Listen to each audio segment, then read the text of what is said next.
नमस्ते विद्यार्थी मित्रांनो, आपण हेरिडिटी अँड इव्होल्यूशन अनुवांशिकता आणि उत्क्रांत हा चॅप्टर बघतोय. यामध्ये आतापर्यंत आपण हेरिडिटी अनुवांशिकता म्हणजे काय, प्रोसेस ऑफ प्रोटीन सिंथेसिस प्रथिन संश्लेषण प्रक्रिया, त्यानंतर इव्होल्यूशन म्हणजे उत्क्रांती, थिअरी ऑफ इव्होल्यूशन उत्क्रांतीचा सिद्धांत, आणि ही थिअरी प्रूव्ह करण्यासाठी मॉर्फोलॉजिकल बाह्यरूपीय पुरावे, ॲनाटॉमिकल शरीरशास्त्रीय पुरावे, व्हेस्टिजियल ऑर्गन्स अवशेषांगे, पॅलेऑन्टॉलॉजिकल इव्हिडन्सेस पुराजीव विषयक पुरावे, कनेक्टिंग लिंक्स जोडणारे दुवे, आणि एम्ब्रायोलॉजिकल इव्हिडन्सेस म्हणजेच भ्रूणविषयक पुरावे हे सर्व पाहिलं आहे. त्याचबरोबर Darwin's theory of natural selection डार्विनचा नैसर्गिक निवडीचा सिद्धांत हेही आपण पाहिलं आहे. हे सर्व तुमच्या लक्षात आलं असेलच. विद्यार्थी मित्रांनो, हा सर्व थिअरी पार्ट आहे. तुम्ही जेवढं त्याचं वाचन कराल तो तुमच्या चांगला लक्षात येईल. तुम्ही उत्तरे लिहिण्याचाही सराव ठेवा म्हणजे तुम्हाला अजून सोपे होईल. सेमी आणि मराठी दोन्ही माध्यमांच्या विद्यार्थ्यांना समजेल अशाच पद्धतीने व्हिडिओमध्ये प्रयत्न केलेला आहे. तरी दोन्ही माध्यमाच्या विद्यार्थ्यांनी आपापली पुस्तके समोर ठेवून व्हिडिओ बघावा म्हणजे तुमच्या संकल्पना लवकर लक्षात येतील. तरीही तुम्हाला काही शंका असेल तर तुम्ही फोन करा. स्वतःच्या नोट्स तयार करतच असाल, लक्षात ठेवा. जेवढे वाचन कराल तेवढं तुम्हाला समजणं सोपं होईल. So today we are going to learn about Lamarckism. चला बघूयात लॅमार्कवाद काय आहे. Let start. सुरुवात करूया. Jean Baptiste Lamarck proposed that morphological changes occurring in the living organisms are responsible for evolution, and the reason behind those morphological changes is activities or laziness of that organisms. बघा लॅमार्किझम काय आहे. लॅमार्किझम्स या सायंटिस्टने काय सांगितले, evolution उत्क्रांती होत असताना living ऑर्गॅनिझमच्या सजीवांच्या शरीरात बदल होतात, म्हणजेच त्यामध्ये मॉर्फोलॉजिकल चेंजेस होतात, शरीर रचनेतही बदल होतात. मग हे बदल घडून येताना त्यामागे त्या ऑर्गॅनिझमचे त्या जीवाने केलेले प्रयत्न आणि त्याचा लेझिनेस म्हणजे आळस कारणीभूत असतो. ही थिअरी हा सिद्धांत त्यांनी मांडला. He called this concept as principle of use of disuse of organs. त्यांनी या कन्सेप्टला थिअरीला use and disuse of organs इंद्रियांचा वापर व न वापराचा सिद्धांत असे म्हटले आहे. त्यापुढे त्यांनी असं सांगितलं की जिराफ आपली मान ताणत झाडावरची पाने खात असल्यामुळे ते लांब मानेचे झाले. बघा, जिराफ आपली मान ताणत झाडावरची पाने खात असतो, उंचावरची, त्यामुळे त्याची मान लांब झाली आहे. Neck of giraffe has become too long due to burrowing on leaves of tall plant by extending their neck for several generations. Similarly, shoulders of the iron smith have become very strong due to frequent hammering movement. बघा, या जिराफप्रमाणेच iron Smith म्हणजे लोहाराचे खांदेही सारखे घनाचे घाव घालून strong म्हणजे दणकट झाले आहेत. तसंच तुम्ही ऐकलं आहे ऑस्ट्रिच म्हणजे शहामृग आणि इम्यू या पक्ष्यांची नक्कीच नावे ऐकली असतील. हे ॲनिमल्स त्यांचे विंग्स म्हणजे पंख जास्त वापरत नाहीत, त्यामुळे त्यांचे पंख हे वीक होत गेले, कमकुवत होत गेले. Then legs of the birds like swan and duck have become useful for swimming due to living in water, and snakes have lost their legs by modification in their body for burrowing habitat. बघा, त्याचप्रमाणे duck म्हणजे बदक आणि स्वॅन म्हणजे हंस हे पाण्यात राहतात, बरोबर आहे, आपल्याला माहिती आहे. त्यांचे पाय स्विमिंग करण्यासाठी इव्हॉल्व झाले. म्हणजेच काय, तर ते सतत पाण्यात राहून त्यांचे पाय पोहण्यासाठी योग्य झाले. तर स्नेकने त्याच्या बरोईंग हॅबिटॅटमुळे म्हणजे बिळात राहण्याच्या सवयीमुळे आपले लेग्स पायच गमावले. सापाने बिळात जाण्यायोग्य आपली शरीर करताना त्याला बिळात राहायचे होते आणि तेथे जाण्यायोग्य शरीर रचना करताना आपले पाय गमावले. आता हे सगळे ॲक्वायर्ड कॅरेक्टर्स म्हणजे त्यांना मिळालेली वैशिष्ट्ये ही त्यांच्या एका जनरेशनपासून पुढच्या जनरेशनमध्ये ट्रान्सफर होतात, संक्रमित होतात. And this is called as theory of inheritance of acquired characters of Lamarckism. याच थिअरीला ॲक्वायर्ड कॅरेक्टर्स किंवा लॅमार्किझम असे म्हणतात. बघा, येतंय लक्षात सर्वांच्या. All these examples are types of acquired characters and are transfer from one to another generation. This is called as theory of inheritance of acquired characters or Lamarckism. ही सर्व जी आपण उदाहरणेवरती बघितली, ही उदाहरणे मिळवलेली वैशिष्ट्ये अशा स्वरूपाची असून ती एका पिढीकडून दुसऱ्या पिढीकडे संक्रमित होतात, पाठवली जातात. हाच तो मिळवलेल्या बदलांच्या संक्रमणाचा सिद्धांत किंवा लॅमार्कवाद आहे. आलं लक्षात सर्वांच्या. सोपं आहे, इझी आहे. यामधल्याही काही गोष्टी मान्य केल्या गेल्या तर काहींवर ऑब्जेक्शनही घेतले गेले. आता या ज्या गोष्टी आपण सगळ्या बघितल्या यातल्या काही गोष्टी मान्य केल्या गेल्या आणि काहींवर ऑब्जेक्शन म्हणजे आक्षेप घेतले गेले. या थिअरीमधील स्पेसिफिक ॲक्टिव्हिटीजमुळे होणारी विशिष्ट प्रयत्नांमुळे ऑर्गॅनिझमची डेव्हलपमेंट, अवयवांचा विकास किंवा प्रयत्न न केल्याने होणारे डिजनरेशन, ऱ्हास हे मान्य केलं गेलं. पण जे कॅरेक्टर्स, गुणधर्म जनरेशन म्हणजे पुढच्या पिढी, जनरेशन टू जनरेशन पास होतात, ट्रान्सफर होतात, पुढच्या पिढीकडे जातात, यावर मात्र ऑब्जेक्शन घेतलं गेलं. यालाही रिझन होतं because it had been verified many times that modifications brought in use are not transferred to next generation and thereby Lamarck's theory was disprove. त्यानंतर झालेले बदल, मॉडिफिकेशन नेक्स्ट जनरेशनमध्ये पास होतात का, ट्रान्सफर होतात का, हे खूप वेळा पडताळून पाहिलं, व्हेरीफाय केलं गेलं आणि त्यामुळे लॅमार्कची ही थिअरी चुकीची आहे असं दिसलं. Thereby Lamarckism theory was disprove आणि लॅमार्कचे म्हणणे चुकीचे असल्याचे दिसून आले. The living organism can transfer the characters which it has acquired to the next generation. This is called ancestry of acquired characters. बघा, लिव्हिंग ऑर्गॅनिझमने जे मिळवलेले, स्वतः ॲक्वायर्ड केलेले कॅरेक्टर्स, प्राप्त केलेले कॅरेक्टर्स, संपादित केलेले जे गुण आहेत हे नेक्स्ट जनरेशनकडे, पुढच्या पिढीकडे ट्रान्सफर म्हणजे पास करता येतात, पाठवता येतात. यालाच ॲन्सेस्ट्री ऑफ ॲक्वायर्ड कॅरेक्टर्स म्हणजेच संपादित गुणांचा अनुवंश असे म्हणतात. ओके, येतंय लक्षात सर्वांच्या. नीट समजून घ्या संकल्पना काय आहे. पुढे बघणार आहोत जाती उद्भव, स्पेसिएशन म्हणजे काय. बघा, प्राणी व वनस्पती यांच्यातील विविध जातींचा उद्भव हा उत्क्रांतीचाच परिणाम आहे. जुन्या जातीपासून नवीन जातींचा उद्भव किंवा निर्मिती होण्याची प्रक्रिया म्हणजेच जाती उद्भव होय. उत्क्रांतीमुळे प्राणी व वनस्पती यांच्यातील विविध जातींचा उद्भव, उगम ही प्रक्रिया घडते. नैसर्गिक फलनाद्वारे फलनक्षम संतती निर्माण करू शकणाऱ्या सजीवांच्या गटास जाती असे म्हणतात.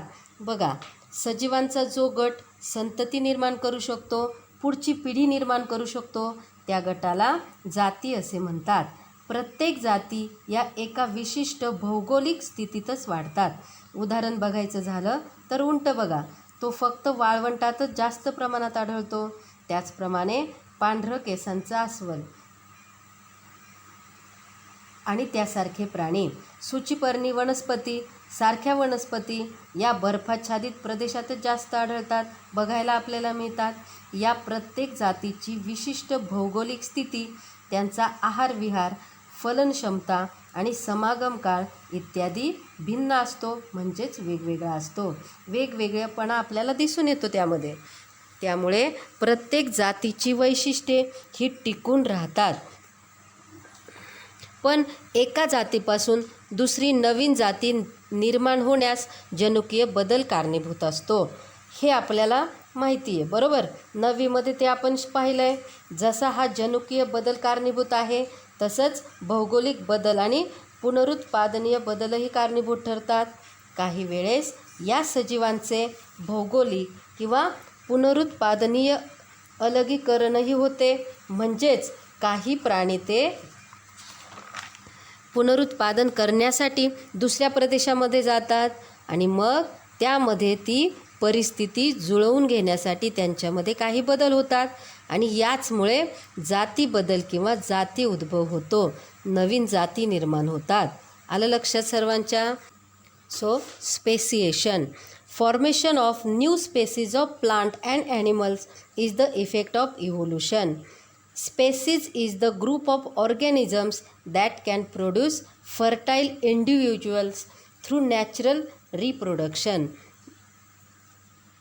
बघा, स्पेसीज हा एक ग्रुप आहे ऑर्गॅनिझमचा की जे फर्टाईल इंडिव्हिज्युअल्स, न्यू इंडिव्हिज्युअल्स तयार करतात. कसं? तर रिप्रोडक्शन करून. Each species grow in specific geographical conditions. Their food, habitat, reproductive ability and the period is different. बघा, प्रत्येक स्पेसीसच्या जिओग्राफिकल कंडिशन, फूड, हॅबिटॅट आणि रिप्रोडक्टिव्ह ॲबिलिटी ही वेगवेगळी असणारच आहे, बरोबर आहे ना. स्पेसीज वेगळ्या तर त्यांची ॲबिलिटीजही वेगळ्या, सगळ्या पद्धतीही वेगवेगळ्या असतात. However genetic variation is responsible for formation of new species from earlier ones. Besides, geographical and reproductive changes are also responsible. Similarly, geographical or reproductive isolation also leads to speciation. आता या स्पेसिएशनसाठी, जाती उद्भवाच्या प्रोसेससाठी जेनेटिक व्हेरिएशन तर important आहेतच, बरोबर. पण त्याचबरोबर geographical change, reproductive change आणि geographical आयसोलेशनही important आहे. सगळ्या गोष्टी इम्पॉर्टंट आहेत. यामुळेच हे स्पेसिएशन होत असतं, जाती उद्भव होत असतो, नवीन जाती निर्माण होत असतात. आता या मानवाची उत्क्रांती कशी झालेली आहे याची आपण जरा माहिती घेऊया. बघा, मानवी उत्क्रांती कशी झाली आहे. उत्क्रांतीमुळेच अनेक साध्या एकपेशीय सजीवांपासून आज ज्ञात असलेल्या जैववैविध्याची जडणघडण झालेली आपल्याला दिसते. बघा, उत्क्रांती झाली आणि विकास होताना साध्या एकपेशीय सजीवांपासून आजपर्यंत माहीत असलेल्या जीवांमधील विविधतेची जडणघडण झालेली आपल्याला दिसते. यातील मानववंशाची सुरुवात कशी झाली हे आपण चित्ररूपानं पाहूयात. सुमारे 7 कोटी वर्षांपूर्वी अखेरचे जे डायनासोर होते ते नाहीसे झाले आणि म्हणजे नष्ट झाले आणि निरनिराळ्या सस्तनी प्राण्यांची निर्मिती सुरू झाली. तेव्हा माकडासारखे प्राणी त्यांच्याहूनही प्राचीन अशा थोड्याफार आजच्या आधुनिक लेम्युरप्रमाणे दिसणाऱ्या प्राण्यांपासून विकसित झाले असावेत. आता त्यानंतर माकडांसारखे प्राणी विकसित झाले, ते आजच्या लेम्युरप्रमाणे दिसणाऱ्या प्राण्यांपासूनच विकसित झाले असावेत. त्यानंतर 4 कोटी वर्षांपूर्वी आफ्रिकेतील या माकडांसारख्या प्राण्यांच्या शेपट्या नाहीशा झाल्या. हळूहळू विकास झाला आणि त्यांच्या शेपट्या नाहीशा झाल्या. त्यांच्या मेंदूचा आकार मोठा होऊन त्यांच्या हाताच्या पंजात सुधारणा झाली. आता हळूहळू विकास होत त्यांचा मेंदूचा आकार मोठा होत गेला आणि हाताच्या पंजातही सुधारणा झाली आणि ते एपसारखे प्राणी तयार झाले. ओके, येतं आहे लक्षात सर्वांच्या. त्यानंतर काही कालावधीनंतर हे सुरुवातीचे एपसारखे प्राणी दक्षिण आणि आग्नेय आशियात पोहोचले आणि अखेर गिबन आणि ओरांग उटांमध्ये त्यांचे रूपांतर झाले. बघा, माकडासारख्या प्राण्यांपासून कसा विकास होत गेला. हळूहळू हे माकडांसारखे प्राणी एप हे दक्षिण आणि आग्नेय आशियात पोहोचले आणि अखेर गिबन आणि ओरांग उटांमध्ये त्यांचे रूपांतर झाले. आता उरलेले जे एपसारखे प्राणी आफ्रिकेतच राहिले आणि सुमारे 2,50,00,000 वर्षांपूर्वी त्यातून पुढे चिंपांझी व गोरिला तयार झाले. आता हे आपल्याला माहिती आहे, आपण यांची नावं ऐकली आहे, चिंपांझी व गोरिला यासारख्या माकडांची, बरोबर, वानरांची. सुमारे 2 कोटी वर्षांपूर्वीच्या एपच्या काही जातींची वेगळ्या दिशेने प्रगती झाल्याचे दिसून आले. मग त्यामध्ये अन्न ग्रहण करण्यासाठी आणि इतर कामांसाठी त्यांना हाताचा वापर करावा लागे. बघा, हळूहळू त्यांच्यामध्ये प्रगती झाली आणि त्यांना हळूहळू हाताचा वापर करावा लागला. कधीची गोष्ट आहे ही? सुमारे 2 कोटी वर्षापूर्वीची. कोरड्या होत जाणाऱ्या हवामानामुळेच जेव्हा जंगले नाहीशी होऊ लागली तेव्हा हे एप झाडावरून वास्तव्यासाठी खाली म्हणजे जमिनीवर आले. हळूहळू हे सगळे जमिनीवर आले. त्यांच्या कमरेच्या हाडांचा विकास अशा तऱ्हेने झाला की ते गवताळ प्रदेशात ताठ उभे राहू लागले. हळूहळू त्यांच्या कमरेच्या हाडांमध्ये विकास झाला आणि ते सरळ ताठपणे उभे राहू लागले. लक्षात येत आहे सर्वांच्या. तेव्हा त्यांचे हात केव्हाही वापरण्यासाठी मोकळे झाले. त्यांचे हात हलू लागले आणि ते काम करण्यायोग्य झाले. हे हातांचा वापर करणारे आणि ताठ उभे राहणारे पहिले मानवासारखे मानवसदृश प्राणी सुमारे 2 कोटी वर्षांपूर्वी अस्तित्वात आले. बघा, 2 कोटी वर्षांपूर्वी असे ताठ उभे राहणारे, हातांचा वापर करणारे आणि मानवासारखे प्राणी अस्तित्वात आले. लक्षात येत आहे. आपण एक व्हिडिओ क्लिप बघितली होती, तुम्हाला आठवत असेल. या मानवासारख्या दिसणाऱ्या प्राण्यांची आपल्याकडे सर्वात पहिली नोंद आहे ती आफ्रिकेतील रामापिथिकस या एपची. बघा, मानवासारखा दिसणारा हा पहिला एप आहे, रामापिथिकस. महत्त्वाचा आहे, लक्षात ठेवा.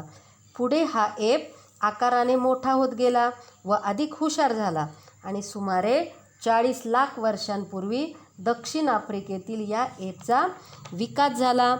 तर सुमारे 20 लाख वर्षांपूर्वी या मानवासारख्या प्राण्याची रचना मानव या प्रजातीचे सदस्य असण्याइतपत आपल्या जवळचे असल्यासारखी दिसू लागली. हळूहळू त्याचा विकास झाला आणि तो आपल्याप्रमाणेच दिसू लागला.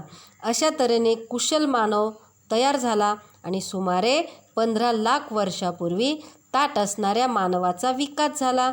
त्याचा आशिया खंडात चीन आणि इंडोनेशियापर्यंत वावर असावा, तो आपल्याला आढळतो. 15 लाख वर्षांपूर्वी या ताठ चालणाऱ्या मानवाचा विकास झाला. आलं लक्षात सर्वांच्या. जवळजवळ 1 लाख वर्षांपर्यंत ताठ चालणाऱ्या मानवाचा मेंदू मोठा होण्याच्या दिशेने त्याची प्रगती होतच राहिली.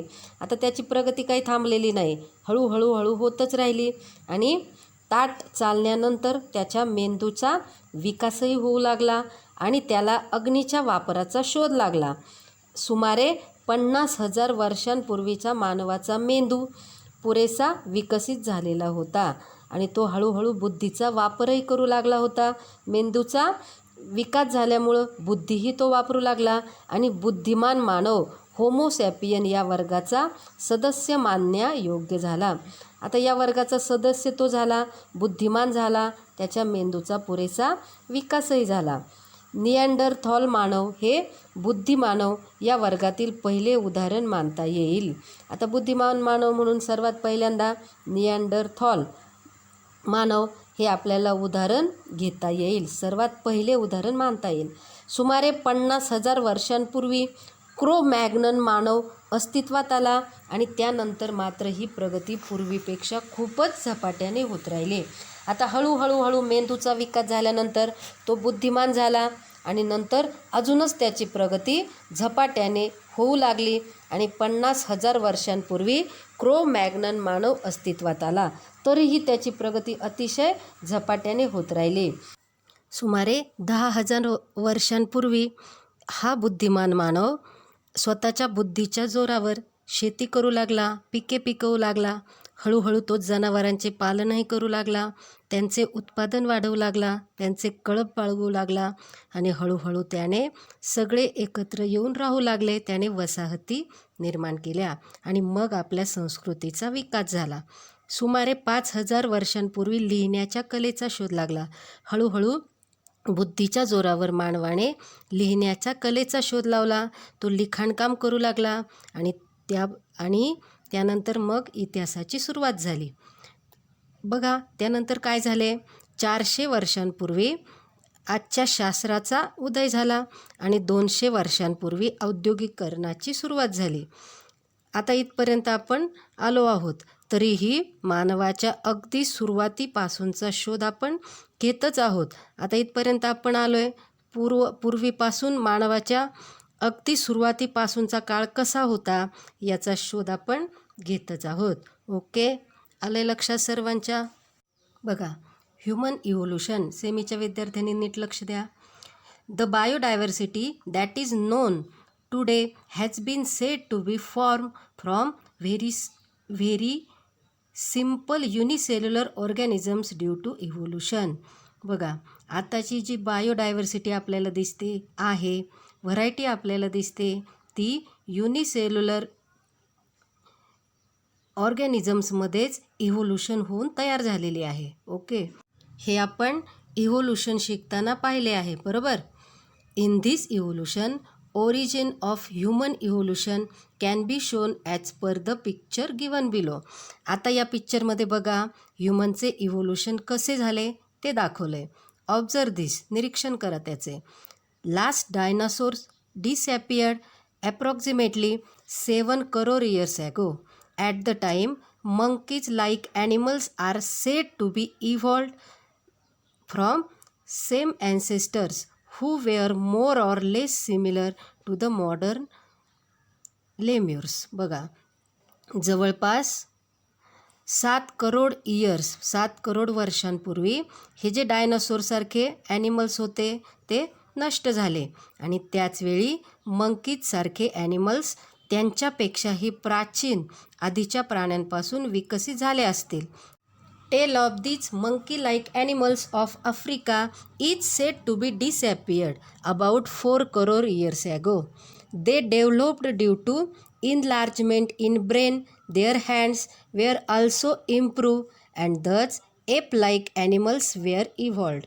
बघा, त्यानंतर आफ्रिकेमध्ये असणाऱ्या माकडांसारख्या प्राण्यांची टेल म्हणजे शेपटी 4 crores वर्षापूर्वी नष्ट झाली आणि त्यांच्या ब्रेनचा आणि त्यांच्या हँड्समध्ये इम्प्रूव्हमेंट झाली, सुधारणा झाली आणि एप लाईक ॲनिमल्स इव्हॉल्व झाले, तयार झाले. Meanwhile those ape like animals reached the south and north east Asia and finally evolved into gibbon and orangutan. बघा, त्यानंतर एप लाईक ॲनिमल्स साऊथ आणि नॉर्थ ईस्ट एशियापर्यंत पोहोचले आणि शेवटी ते ओरंग उटानमध्ये विकसित झाले, इव्हॉल्व झाले. ओके, येत आहे लक्षात सर्वांच्या? Remaining ape like animals stay in Africa and from them gorilla and chimpanzee involve about 2.5 crore years ago. आता बघा, 2.5 करोड वर्षांपूर्वी आफ्रिकामधील एप लाईक ॲनिमल्स गोरिला आणि चिंपांझीमध्ये इव्हॉल्व झाले. Evolution of some of 2 crore year old species of apes seem to be occurred in different way.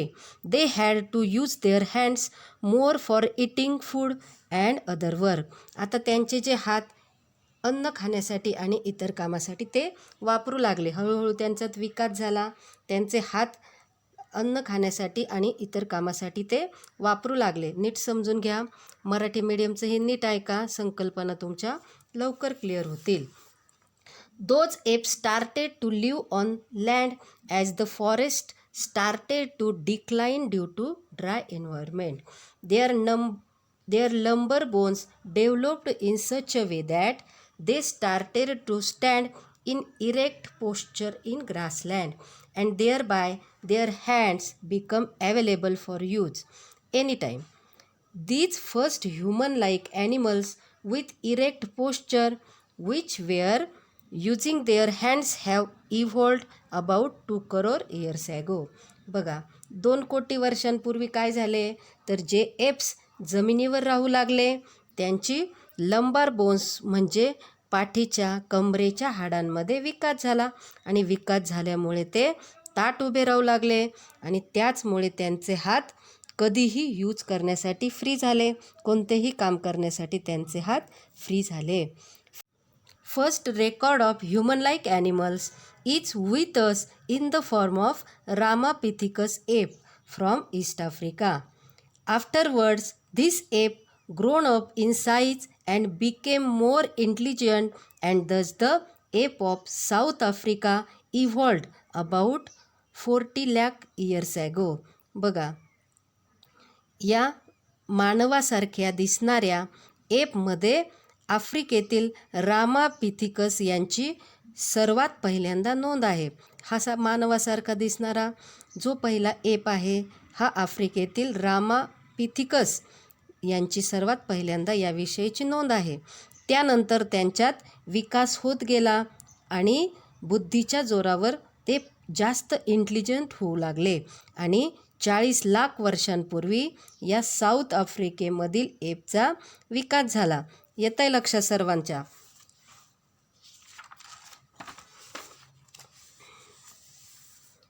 The morphology of these human-like animals started to appear like to be the member of the genus Homo about 20 lakh years ago, and thus skill human developed. About 15 lakh years ago, human walking with erect posture was evolved. It may have existed in China and Indonesia of Asian continent. बघा आता सुमारे 20 लाख वर्षांपूर्वी काय झाले तर हे जे apps homo या जीनसचे मेंबर्स होण्यायोग्य झाले. इतके ते विकसित झाले की ते होमो या जीनसचे मेंबर होणे इतपत विकसित झाले. म्हणजेच ते एकदम आपल्यासारखे दिसू लागले. अशा प्रकारे ह्युमन्स डेव्हलप झाले आणि 15 लाख वर्षांपूर्वी चीन आणि इंडोनेशियामध्ये ताठ चालणारा ह्युमन वावरू लागला, विकास करू लागला आणि आपल्याला दिसू लागला.